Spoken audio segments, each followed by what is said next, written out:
आवाज आपकी, खबर हमारी। आप देख रहे हैं न्यूज 24 उल्लासनगर।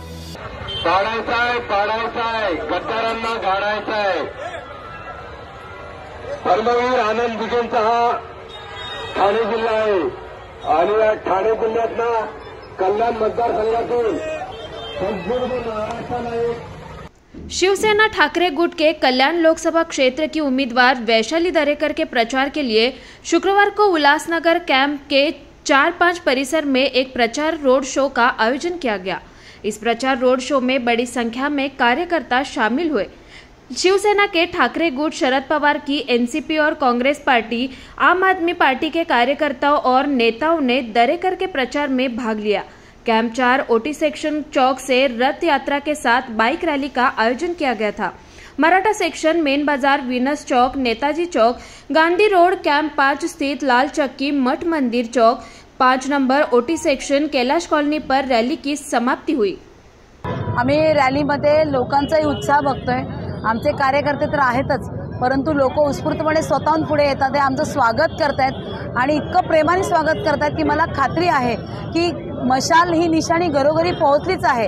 आता फक्त ते वाट बघतात की येत्या 20 तारखेला कधी एकदा 20 तारीख येते आणि ते मशालीच्या समोरचं बटन दाबून मशालीला विजयी करतात।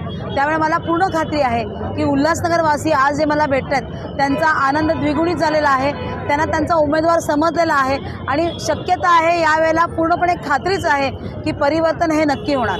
दिभा पाटील संदर्भात श्रीकांत शिंदेला मतदान करण्यासाठी सुपुत्रांनी आवाहन केले आहे। काय आपण काय सांगणार दिभा पाटील संदर्भात? काय केलंय त्यांनी? त्यांची सुपुत्र आहेत, त्यांनी मतदान करण्यासाठी आवाहन केले। कोणाच्या? दिभा पाटलांचं? नाही, करू दे ना। बघा, कोणी कोणासाठी आवाहन केलं किंवा काय केलं याच्याबद्दल मला काही बोलायचं नाही, तो त्यांचा वैयक्तिक प्रश्न असू शकतो। परंतु मतदान द्यायचं की नाही ही जनता ठरवते आणि जनतेने जर ठरवलं असेल मशालीला मतदान द्यायचं तर जनता नक्की देणार आहे। मला आज लोकांचे चेहरे बघितल्यानंतर मला जाणवत आहे की लोकांना मतदान करताना मशालीवरच करायचं आहे, कारण लोक म्हणतात आम्हाला खऱ्या शिवसेनेला मतदान करायचं आहे आणि ते आमच्यासाठी पुष्कळ आहे। 5 लाखांची लीड तोडायची असं त्यांचं आव्हान आहे। त्यांची कसली लीड? शिवसेनेची लीड होती ती, त्यांची काय एकट्यांची होती का? त्यांच्या मागे शिवसेना उभी होती ठामपणे, नाही तर त्यांनी काहीच करू शकले नसते। त्यामुळे बघा, तो लीड शिवसेनेचा आहे आणि तो शिवसेनेला मिळणारच आहे। त्यांना त्यांची आता तयारी करावी लागेल। विरोधकांकडून असं माहीत पडतंय की तुमच्या रॅलीला माणसं नाहीये, त्या बाईला माणसं द्या प्रचारासाठी। हे बघा, काय सांगणार असं खासदारांनी? त्यांना सांगा, खासदारांना सांगा ते भाड्याची माणसं आणतात। आम्ही भाड्याची माणसं आणत नाहीत, मनापासून देणारी माणसं येतात। त्यामुळे आम्हाला आमची हे बघा त्यांची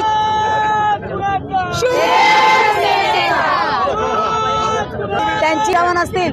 विसरू नका, बाजीप्रभू देशपांडेंबरोबर मुठभर मावळे होते, परंतु त्यांनी रोखून धरलं होतं आणि शेवटी शिवाजी महाराज पोहोचलेले आहेत। पन्हाळगडावरनं निघाले ते विशाळगडावर पोहोचलेले आहेत।